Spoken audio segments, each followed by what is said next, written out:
Hi guys, welcome back to my YouTube channel.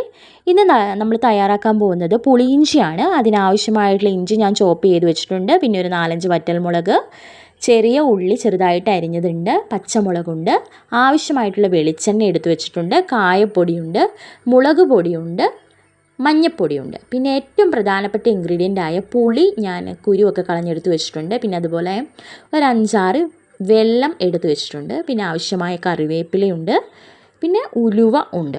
ഇനി നമ്മൾ വിറകടുപ്പിലാണ് ഉണ്ടാക്കാൻ പോകുന്നത്. അതുകൊണ്ട് നമ്മൾ ചട്ടി വെച്ചിട്ടുണ്ട്. ചട്ടി നന്നായിട്ടൊന്ന് ചൂടാവണം.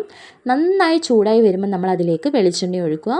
വെളിച്ചെണ്ണ നന്നായിട്ടൊന്ന് ചൂടായി വരണം കേട്ടോ. വെളിച്ചെണ്ണ നല്ല രീതിയിൽ ചൂടായി വരുമ്പം നമ്മളതിലേക്ക് ഇൻഗ്രീഡിയൻസ് ചേർക്കണം. അപ്പം നമുക്ക് ചൂടാവുന്നോടം വരെ ഒന്ന് വെയിറ്റ് ചെയ്യാം. നമ്മുടെ ചട്ടി നന്നായിട്ട് ചൂടായി വന്നിട്ടുണ്ട് വെളിച്ചെണ്ണ. അതിലേക്ക് നമ്മൾ ചോപ്പ് ചെയ്ത് വെച്ചിരിക്കുന്ന ഇഞ്ചി ചേർക്കുക. നമ്മളിപ്പോൾ ചേർക്കുമ്പോൾ ഒരുപാട് ഇഞ്ചി തോന്നും, പക്ഷെ നമ്മളിത് വഴറ്റിയെടുത്ത് കഴിയുമ്പം കുറച്ചേ ഉണ്ടാകത്തുള്ളൂ. കാരണം നമ്മുടെ ഇഞ്ചിയുടെ പച്ചമണമൊക്കെ മാറി ഇഞ്ചി ഒന്ന് നന്നായിട്ട് ചുരുങ്ങി വരും. അപ്പം നമുക്ക് ഇട്ട ആ കൺസിസ്റ്റൻസിയിൽ സാധനം ഉണ്ടാകത്തില്ല കേട്ടോ. അപ്പം നമ്മൾ നന്നായിട്ടൊന്ന് വഴറ്റി എടുക്കുമ്പം ചെറിയ രീതിക്ക് ഇഞ്ചി ഒന്ന് ഒതുങ്ങി കഴിയുമ്പോൾ കുറച്ചേ ഉണ്ടാകത്തുള്ളൂ ഇഞ്ചി. അപ്പോൾ നമ്മൾ നന്നായിട്ടൊന്ന് വഴറ്റുക. ഇഞ്ചി ഒന്ന് ഒരു ചുമന്ന കളറാകുമ്പോഴത്തേക്കും നമ്മൾ അതിലേക്ക് മറ്റ് ഇൻഗ്രീഡിയൻസ് ആയ നമ്മുടെ ചുമന്നുള്ളിയും പച്ചമുളകും ചേർത്ത് നന്നായിട്ട് മിക്സ് ചെയ്യണം. ഈ 3 ഇൻഗ്രീഡിയൻസ് നന്നായിട്ട് ആ എണ്ണയിൽ കിടന്ന് വഴഞ്ഞെടുക്കണം. അങ്ങനെ നമ്മൾ നന്നായിട്ടൊന്ന് വഴറ്റിയെടുക്കുകയാണ്. ചട്ടിയിലായതുകൊണ്ട് തന്നെ നല്ല ടേസ്റ്റ് ഉണ്ടാവും. അതുകൊണ്ടാണ് ഞാൻ ചട്ടിയിൽ പ്രിപ്പയർ ചെയ്യാമെന്ന് വിചാരിച്ചത്. നമുക്ക് നന്നായിട്ടൊന്ന് വഴറ്റിയെടുക്കാം. അതിനുശേഷം കറിവേപ്പില, നമ്മൾ എടുത്തു വെച്ച വറ്റൽമുളകും ചേർത്ത് നന്നായിട്ടൊന്ന് മിക്സ് ചെയ്യാം. ഇനി നമ്മൾ ചേർക്കാൻ പോകുന്ന മസാലപ്പൊടികളാണ്. ഒരു 1/2 ടീസ്പൂൺ മഞ്ഞൾപ്പൊടി ചേർത്തു. പിന്നെ ഒരു കാശ്മീരി മുളക് പൊടി, നമ്മളൊരു 2 ടേബിൾ സ്പൂൺ കാശ്മീരി മുളക് പൊടിയും കൂടി ചേർത്ത് നന്നായിട്ട് മസാലയും ബാക്കി സാധനങ്ങളൊക്കെ ആയിട്ടൊന്ന് നന്നായിട്ട് മസാല ഒന്ന് ചേർക്കണം. അതിലേക്ക് നന്നായിട്ടൊന്ന് മിക്സ് ചെയ്ത് പിടിപ്പിക്കാം നമുക്ക്. അപ്പോൾ ഈ 3 സാധനങ്ങളുടെ കൂടെ നമ്മൾ മസാലയും കൂടി ചേർത്ത് നന്നായിട്ട് മിക്സ് ചെയ്തു. ഇനി ഏറ്റവും പ്രധാനപ്പെട്ട ഇൻഗ്രീഡിയൻ്റായ പുളിയാണ് കേട്ടോ. പുളി ഞാൻ കുരുവൊക്കെ കളഞ്ഞ് വെച്ചാണ്. കുരുവൊക്കെ കളഞ്ഞ് കുറച്ച് വെള്ളം കൂടി ചേർത്ത്, കുരുവൊന്നും ഇല്ലാത്തതുകൊണ്ട് തന്നെ നമ്മൾക്ക് നല്ല തിക്നെസ് ഉണ്ടാവും. അപ്പം നമ്മൾ അതും കൂടി ചേർത്ത് നന്നായിട്ട് മസാല എല്ലാം കൂടി പിടിക്കണമല്ലോ, നന്നായിട്ടൊന്ന് ഇളക്കി കൊടുക്കണം. പുളിവെള്ളം അതിലേക്ക് പിടിക്കാൻ വേണ്ടിയിട്ട് നന്നായിട്ട് പുളിവെള്ളം കൂടി ചേർത്ത് നന്നായിട്ട് മിക്സ് ചെയ്ത് കഴിയുമ്പം കുറച്ച് തിളച്ച് കഴിയുമ്പോൾ ഈ ഒരു കളറ് നമുക്ക് കിട്ടും, ഈ ഒരു പരുവത്തിൽ നമുക്ക് കിട്ടും.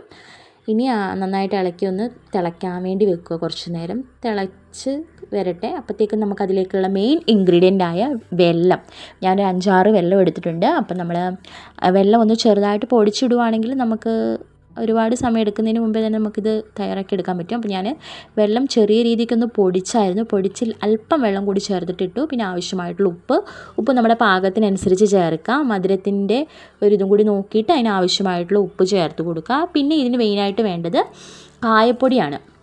കായപ്പൊടി അത്യാവശ്യം ഒരു നുള്ളു കായപ്പൊടി മതിയായിരിക്കും. കായപ്പൊടിയും കൂടി ചേർത്ത് നന്നായിട്ട് മിക്സ് ചെയ്തെടുക്കുക. പിന്നെ ഇതിന് മെയിനായിട്ട് വേണ്ടത് ഉലുവയാണ്. ഉലുവ ഞാനിവിടെ വറുത്ത് പൊടിച്ച ഒരു നുള്ളു ഉലുവാപ്പൊടിയും കൂടി ഇതിലേക്ക് മിക്സ് ചെയ്തിട്ടു. ഇനി ഇതിലിപ്പോൾ വേറെ ഒന്നും ചേർക്കേണ്ടതായിട്ടില്ല. ഇനി നമ്മൾ നല്ലോണം ഒന്നെല്ലാം കൂടി മിക്സ് ചെയ്ത് ഒന്ന് തണുക്കാൻ വേണ്ടി വെക്കണം കേട്ടോ. നമ്മളപ്പം ചെറു ചൂടിൽ ഒന്നും കൂടി ഇത് നന്നായിട്ട് തിളക്കട്ടെ. നന്നായിട്ട് തിളച്ച് കഴിയുമ്പോൾ അതിൻ്റെ ഒരു കറക്റ്റ് കൺസിസ്റ്റൻസി നമുക്ക് കിട്ടത്തുള്ളൂ. അപ്പം നമുക്ക് നന്നായിട്ടൊന്ന് ചെറു ചൂടിൽ അത് തിളയ്ക്കുന്നതോടെ വരെ വെയിറ്റ് ചെയ്യാം. കണ്ടോ, ഇന്നൊരു നന്നായിട്ട് തിള വരുന്നുണ്ട്. അപ്പം നമുക്ക് തിളയ്ക്കുന്നതോടെ വരെ വെയിറ്റ് ചെയ്യാം. ഇനി നമ്മൾ അടുപ്പ് ഓഫ് ചെയ്തു. നമ്മൾ അടുപ്പേ നിന്ന് ഇറക്കി ഇവിടെ വെച്ചു. ഇത് കണ്ടോ, കറക്റ്റ് കൺസിസ്റ്റൻസി ആയിട്ടുണ്ട്. തണുത്ത് കഴിഞ്ഞപ്പം നമുക്കിനി ഇത് ചോറിൻ്റെ കൂടെ ഒന്ന് ടേസ്റ്റ് ചെയ്ത് നോക്കാം. കണ്ടോ, കറക്റ്റ് കൺസിസ്റ്റൻസി നല്ലൊരു, നമുക്ക് ചോറിൻ്റെ കൂടെയൊക്കെ തൊട്ടുകൂട്ടി കഴിക്കാൻ. ഇതൊരു കറിയല്ല, ഒരു തൊട്ടുകൂട്ടുന്ന ഒരു ഐറ്റമായിട്ടാണ്. നമുക്ക് ചോറിൻ്റെ കൂടെ ഇന്ന് കേതൽ കറിയുണ്ട്, അതുപോലെ വെജിറ്റബിൾ മിക്സ് അച്ചാറുണ്ട്, പിന്നെ നമ്മുടെ പുളിയിഞ്ചി ഉണ്ട്. നമുക്ക് ടേസ്റ്റ് ചെയ്ത് നോക്കാം. അപ്പോൾ ഇഷ്ടപ്പെട്ടാൽ ലൈക്ക് ചെയ്യുക, ഷെയർ ചെയ്യുക, സബ്സ്ക്രൈബ് ചെയ്യുക. ഇനിയുള്ള നല്ല വീഡിയോസ് ആയിട്ട് ഇതുപോലുള്ള വിഭവങ്ങളായിട്ട് നമുക്ക് വീണ്ടും കണ്ടുമുട്ടാം. ഇഷ്ടപ്പെട്ടാൽ എല്ലാവരും ഒന്ന് ട്രൈ ചെയ്ത് നോക്കണം കേട്ടോ. എന്നിട്ട് കമൻറ്റ് സെക്ഷനിൽ അറിയിക്കും. Okay, thank you, by.